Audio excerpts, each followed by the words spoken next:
Our Wednesday noon concert features the Escher String Quartet with 3 wonderful pieces. To start with, we have a set of 2 pieces by Mendelssohn. These were written very late in Mendelssohn's life.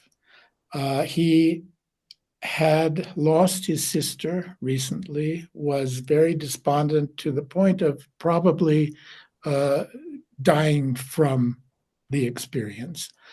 But he spent the summer composing and wrote 2 pieces for string quartet, which were never published in his lifetime, and found themselves together with 2 other separate pieces being published way after.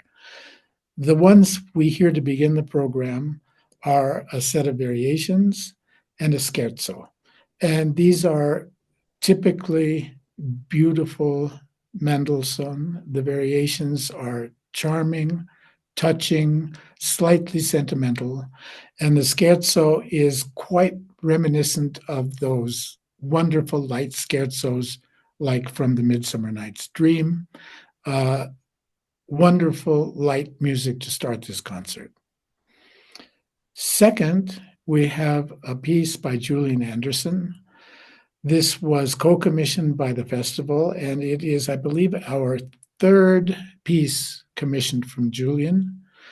Julian is what we would call a middle-age English composer who has always been one of the more thoughtful, one of the more inventive and fascinating composers to me, deeply rooted in the great tradition of this music for hundreds of years, but with a kind of imagination, and particularly imagination for sound and texture, which is always fascinating, and I'm sure this piece will continue in that way.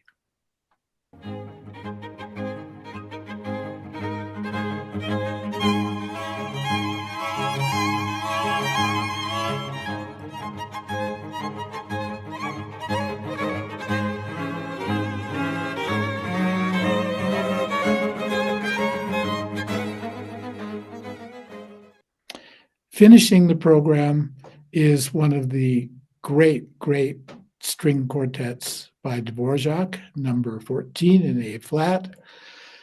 String quartets and symphonies seem to have always been the backbone of the skeleton of every great composer. Every great composer seems to have written a set of symphonies and a set of string quartets. This is not accidental.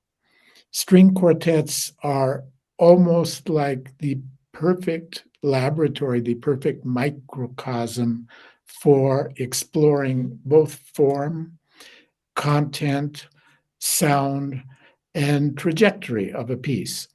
And I would say that this quartet equals any of Dvořák's major symphonies in its weight, in its impact, in its emotional world, which goes from here to here.